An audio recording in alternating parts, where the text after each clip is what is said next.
Hey guys, कैसे हैं आप लोग? आई एम श्योर कि आप लोग जो बहुत ही अमेजिंग होंगे। सो गाइस, आज एक और नई अमेजिंग वीडियो लेकर आया हूं जिसके अंदर मैं आपको एक्सप्लेन करने वाला हूं नेट। अब ये जो नेट है ये क्या है, क्यों इंपॉर्टेंट है और कब किन कंडीशंस के अंदर हम नेटवर्क के अंदर इसका इस्तेमाल कर सकते हैं। तो बीइंग अ नेटवर्क इंजीनियर आपको इसके बारे में पता होना चाहिए, बिकॉज हम लोगों की रिक्वायरमेंट्स कई बार ऐसी होती हैं जहां पे हमें पब्लिक आईपी एड्रेसेस की रिक्वायरमेंट होती है, स्टैटिक आईपी एड्रेसेस की रिक्वायरमेंट होती है। तो अगर वहां पे आपको आईएसपी नहीं प्रोवाइड कर सकते तो कैसे आप ये नेट का इस्तेमाल करके जो है अपनी प्रॉब्लम को सॉर्ट आउट कर सकते हैं। तो गाइस, वीडियो को अंत तक जरूर देखिएगा। मेरा नाम है मंजीत सिंह और आप देख रहे हैं आपका अपना चैनल टेक गुरु मंजीत। सो गाइस, आज वीडियो में आगे बढ़ने से पहले बता दूं कि 35 days free networking course with certification जो है वो लाइव हो रखा है। और अगर आपने अभी तक एनरोल नहीं करा, लिंक डिस्क्रिप्शन के अंदर है, जाके क्लिक करें और एनरोल कर लें। 35 डेज कंप्लीट होने के बाद क्लेम योर सर्टिफिकेट। तो बहुत ही आसान प्रोसेस है, आप आसानी से कर सकते हैं। और बता दूं कि पिछले 15 दिनों के अंदर जो है 2000 से ज्यादा स्टूडेंट्स ने एनरोल कर लिया है इस कोर्स के अंदर। तो चलिए अब हम बढ़ते हैं हमारी इस वीडियो के अंदर। सो सबसे पहले हम बात करते हैं नेट। अब नेट का सबसे पहले हम फुल फॉर्म जान लेते हैं। So network address translation. So network address translation जो है, जैसा इसका नाम है वैसी इसकी फंक्शनैलिटी भी है। तो सबसे पहले हम बात करते हैं कि व्हाई वी यूज नेट, हमें नेट क्यों इस्तेमाल करना पड़ा। सो बेसिकली इसके दो मेजर रीजन है जिसके वजह से हम नेट का इस्तेमाल करते हैं। पहला जो है, हम सेव कर सकते हैं। किसको सेव कर सकते हैं? आईपी एड्रेसेस को। आईपी एड्रेस को हम लोग सेव कर सकते हैं। और दूसरा जो है वो आपका है यहां पे you can hide IP address. अब यहां पे जो है आईपी एड्रेस जो है वो आप इसकी हेल्प से हाइड कर सकते हैं। अब ये नेट जो है ये प्रोटोकॉल तब डिजाइन किया गया जब लगने लगा कि टेक्नोलॉजी जो इंटरनेट है वो बहुत ही फास्ट बढ़ रहा है। तो जो IPv4 के जो आईपी एड्रेसेस हैं बहुत ही जल्द समाप्त हो सकते हैं। तब जो है ये आपका नेट जो है वो पूरा डिजाइन किया गया था। और इसमें दो फंक्शनैलिटी, एक तो सेव आईपी एड्रेस। तो बेसिकली जब हम नेट का इस्तेमाल करते हैं, जो हमारे पब्लिक आईपी एड्रेसेस हैं, जो वैन इंटरनेट के अंदर जो आपके कॉन्फ़िगर किए जाते हैं, उन आईपी एड्रेसेस को सेव किया जा सकता है।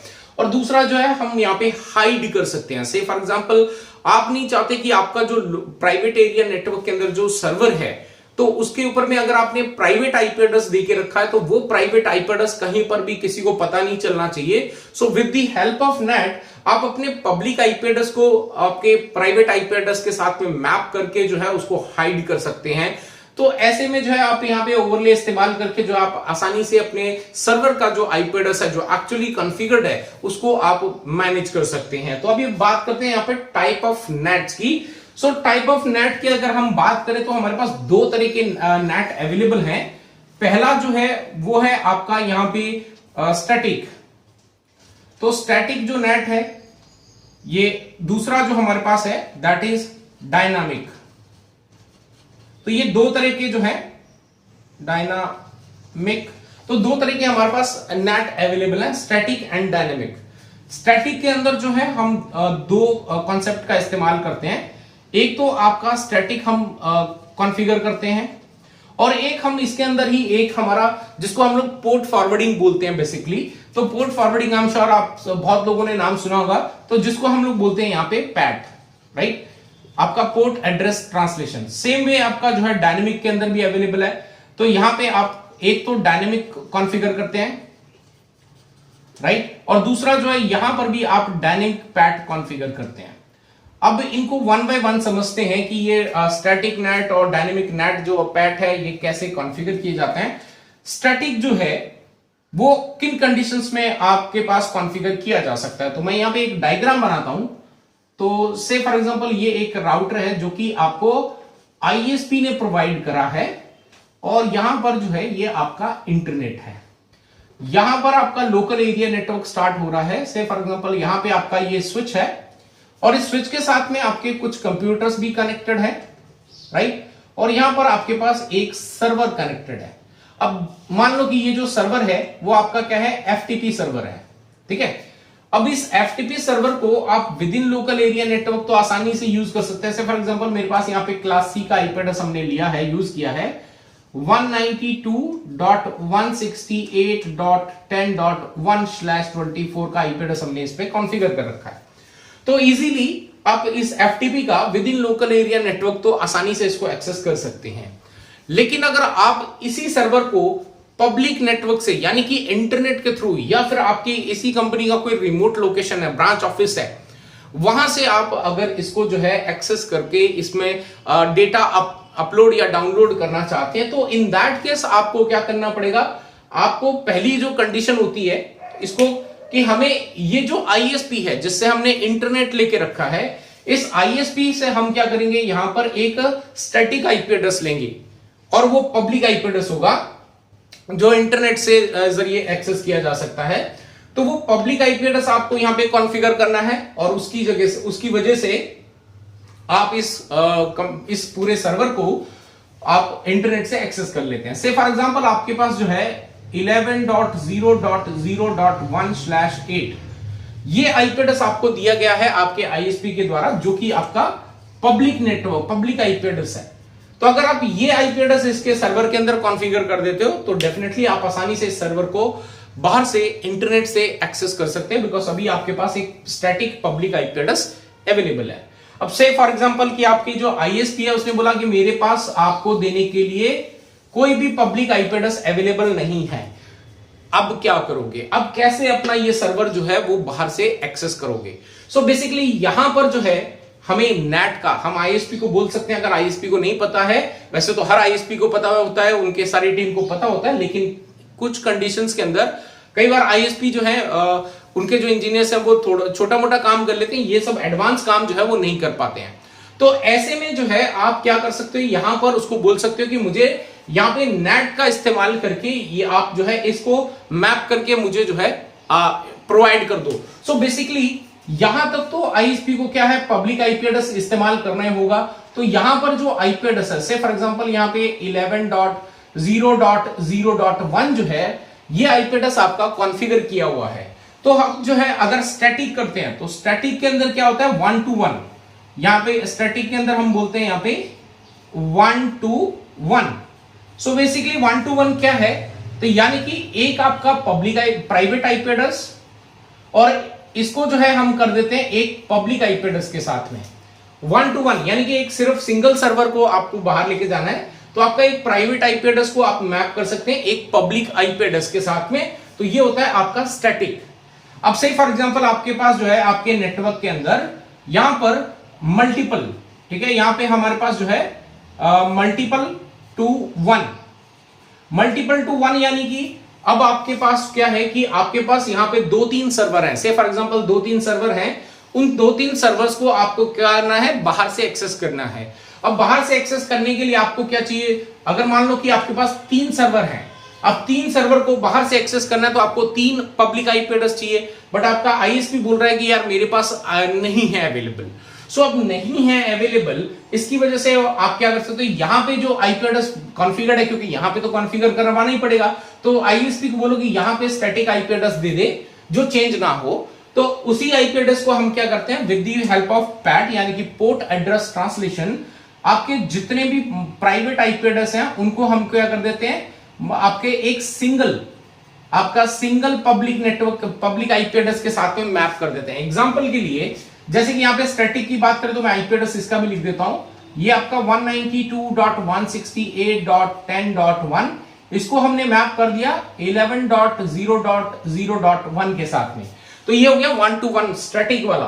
अब पोर्ट एड्रेस ट्रांसलेशन की बात करें तो यहां पर आपके पास क्या मल्टीपल IP एड्रेसेस हैं, 192.168.10.1 भी है, 2 भी है, 3 भी है, और इसको हम क्या कर रहे हैं, यहां पे इन तीनों को एक ही सिंगल IP एड्रेस के साथ 11.0.0.1, यहां पर भी 11.0.0.1, यहां पर भी 11.0.0.1 के साथ में मैप कर देंगे, बिकॉज यहां पे क्या है, पोर्ट है। तो पोर्ट में क्या होगा कि हम यहां पे पोर्ट नंबर का इस्तेमाल करेंगे। से फॉर एग्जांपल यहां पे हमने पोर्ट का इस्तेमाल कर दिया, ये पोर्ट नंबर 10 है, ये आपका 20 है, ये आपका 30 है। तो इस तरह से हम जो है IP एड्रेस, अब देखो यहां पे आपके पास एक सिंगल IP एड्रेस के साथ में हमने क्या करा, पोर्ट्स का, वर्चुअल जो पोर्ट्स अवेलेबल होते हैं हमारे सिस्टम्स के अंदर, उनका इस्तेमाल करके हमने यहाँ पे 1 to 1 जो है कॉन्फ़िगरेशन कर दिया। तो ऐसे में ISP के ऊपर में क्या हुआ कि लोड नहीं है कि उसको एक स्टैटिक, एक सिंगल पब्लिक IP एड्रेस का इस्तेमाल करना पड़ा, और जिसको मैंने यहाँ पे बताया था सेव आईपी एड्रेस। तो इस तरह से हम जो है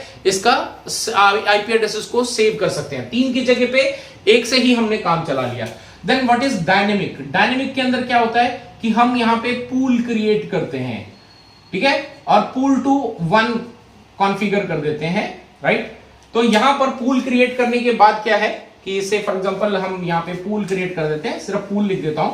और डायनेमिक के अंदर भी जो आपका पोर्ट है इसमें भी हम क्या कर देते हैं, यहाँ पे पूल क्रिएट कर दिया। पोर्ट कर दिया मैंने, यहाँ पे इसको पूल कर देता हूं क्योंकि गलत स्पेलिंग लिख दिए। तो ये मैंने यहां पर भी पूल कर दिया, यहाँ पे भी, दोनों जगह पे हम पूल क्रिएट करते हैं। बट पोर्ट के अंदर हम पोर्ट का इस्तेमाल करते हैं, ठीक है। और जो आपका डायनेमिक आईपी है तो यहाँ पे हम सीधा सीधा आईपी एड्रेस का इस्तेमाल करते हैं, ठीक है। अब यहां पे सपोज कर लो, अब आपके पास कितने सर्वर्स हैं? 3 सर्वर हैं जिनको आप पब्लिक नेटवर्क से यानी कि इंटरनेट से आप एक्सेस करना चाहते हैं। लेकिन अब आपके पास कंडीशन क्या है? आईएसपी ने बोला कि मेरे पास जो आईपी एड्रेस है वो इतने नहीं है, 3 नहीं दे सकता, मैं आपको सिर्फ 2 दे सकता हूं। लेकिन 2 के साथ आप क्या करना चाहते हो, यहाँ पे 3 सर्वर्स को या इससे अधिक सर्वर्स को आप बाहर एक्सेस करना चाहते हो। तो what you can do is, यहाँ पे जो भी आपके सर्वर्स हैं, ये आपका पहला सर्वर, दूसरा, तीसरा सर्वर है, तो ऐसे में आप क्या कर सकते हो, एक पूल क्रिएट कर दोगे। से फॉर एग्जांपल आपने पूल जो क्रिएट करा तो पूल का नाम दे दिया यहाँ पे पूल ABC। तो सेम वे जो है यहाँ पे भी और सेम यहाँ पर भी आपने कॉन्फ़िगर कर दिया आईपी एड्रेस। यहाँ पे आईपी एड्रेस यूज होगा तो आप क्या करोगे, जो भी आपको आईपी एड्रेस दिए गए उनको एक पूल के अंदर क्रिएट करोगे और उन पूल के अंदर क्रिएट करने के बाद उस पूल को जो है आप इस पूरे जितने भी आपके सर्वर्स हैं उनके साथ में मैप कर दोगे कि कौन कौन जो है एक्सेस कर सकता है उस पूल को।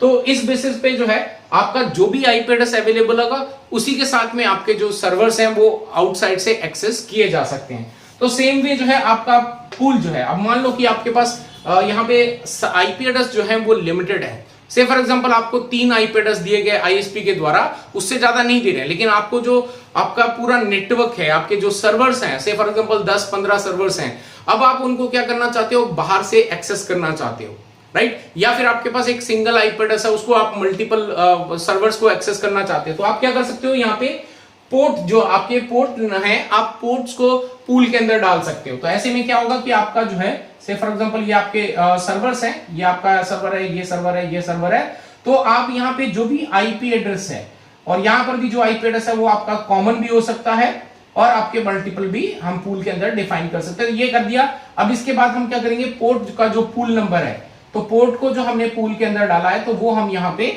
कॉन्फ़िगर कर देंगे इसके साथ में। तो क्या होगा कि जैसे ही आपका आईपी एड्रेस तो कॉमन होगा, लेकिन आपका जो पूल है, जो पोर्ट है, वो आपके चेंज होते रहेंगे और जिसकी वजह से आपका जो है यहां से बाहर एक्सेस किया जा सकता है। सो ये जो है हमारे पास 4 तरीके हैं। इससे आप देख सकते हैं आपका आईपी एड्रेस सेव भी हो रहा है और अगर आप कोई बाहर से एक्सेस करना चाहते हैं तो उसको हमारा प्राइवेट आईपी एड्रेस नहीं डालने की जरूरत, क्योंकि वो आपका एडवर्टाइज होता भी नहीं है।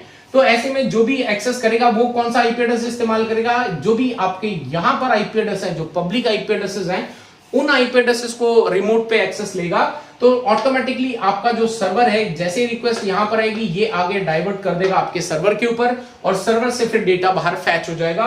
तो यू कैन सी यहां पर जो है ये आपका प्राइवेट आईपी एड्रेस किसी को पता नहीं है, जो बाहर से एक्सेस कर रहे हैं उनको प्राइवेट आईपी एड्रेस नहीं पता है। तो आपका आईपी एड्रेस जो है वो हाइड हो चुका है, जो एक्चुअल में सर्वर के ऊपर में कॉन्फ़िगर किया गया है। अब हमारे पास जो है दो तरीकों से हम जो है ये स्टैटिक और डायनेमिक नेट जो है वो किस तरह से कॉन्फ़िगर किया जाता है। तो अभी मैं यहां से इसको हटा देता हूं, राइट। तो ये हम हटा देता हूं ताकि एक और नेटवर्क जो है यहां पे डिजाइन करें हम लोग। So let me remove this. अब नेटवर्क्स में हम कहां पर कौन सा वाला किन कंडीशंस के अंदर कॉन्फ़िगर कर सकते हैं। से फॉर एग्जांपल मेरे पास यहां पर जो है ये एक सर्वर है, ठीक है, ये आपका सर्वर है, अब मान लो एफटीपी सर्वर है, राइट। अब एफटीपी सर्वर जो है वो आपका राउटर से कनेक्टेड है। यहां पर मेरे पास एक और सर्वर है और ये भी आपका इस राउटर से कनेक्टेड है, से फॉर एग्जांपल। तो ये जो है आपका इंटरनेट पे है। अब अगर ये जो एफटीपी सर्वर है और ये आपका क्या है, वेब सर्वर है, मान लो एग्जांपल के लिए, तो एफटीपी सर्वर जो है वहां पे आपका दोनों तरफ डायरेक्शन, मतलब 2 वे ट्रैफिक आपको चाहिए। आपका जो है यहां से डेटा डाउनलोड भी हो सके और यहां पे डेटा अपलोड भी किया जा सके। तो ऐसे में आपको कौन सा प्रोटोकॉल, इसमें से कौन सा नेट आपको इस्तेमाल करना पड़ेगा, सो बेसिकली आपको यहाँ पे जो है स्टैटिक नेट का इस्तेमाल करना पड़ेगा, क्योंकि यहाँ पे जो ट्रैफिक है वो आपका 2 वे है। लेकिन वहीं पे अगर आप इस सपोज को लो वेब से करना चाहते हो, आपको एक सिंगल डायरेक्शन में डेटा को ट्रांसमिट करना है, तो स्टैटिक के अंदर जो यहाँ पे आप क्या कर सकते हो, स्टैटिक का इस्तेमाल ना करके आप यहाँ पे डायनामिक का इस्तेमाल कर सकते हो। डायनामिक के अंदर क्या होता है कि आपका वन डायरेक्शन के अंदर ही डेटा जो है वो ट्रांसमिट किया है, मतलब इन से आउट जा सकता है, आउट से इन तक नहीं आएगा। तो ये जो है आपके 2 तरह के नेटिंग जो है हम मेजरली इस्तेमाल करते हैं। सो गाइस आई होप कि आप लोगों को नेट क्या है, किसके लिए हम लोग इस्तेमाल करते हैं, कैसे ये आपके आईपी एड्रेसेस को हाइड करता है। जब आपका आईएसपी बोले कि मेरे पास लिमिटेड आईपी एड्रेसेस हैं या नहीं है आईपी एड्रेसेस, तो उसमें आप जो है नेट का इस्तेमाल करके, जिसको हम लोग पोर्ट फॉरवर्डिंग वगैरह भी बोल देते हैं, तो वो इस्तेमाल करके जो है कैसे अपने सॉल्यूशन खुद कर सकते हैं या आईएसपी को बोल के उसके राउटर पे करवा सकते हैं। सो गाइस आई होप कि ये जो पूरा वीडियो है वो आपको पसंद आया होगा, समझ में आया होगा और इससे आपको कुछ सीखने को मिला होगा। अगर आपको वीडियो अच्छा लगा है तो लाइक कर देना, साथ ही साथ जो है अपने फ्रेंड सर्कल में शेयर कर देना जो कि आईटी डोमेन से बिलोंग करते हैं। सो गाइस अगर आप नए हैं मेरे चैनल पे तो प्लीज सब्सक्राइब का बटन दबा देना और साथ ही साथ बेल का आइकन जरूर प्रेस कर देना, ताकि जब भी मैं वीडियो अपलोड करूं तो आपको नोटिफिकेशन जो है पहुंच जाए। सो गाइस इस वीडियो के लिए इतना ही, फिर मिलते हैं एक और नए वीडियो के साथ। Till then stay safe, stay at home, good bye.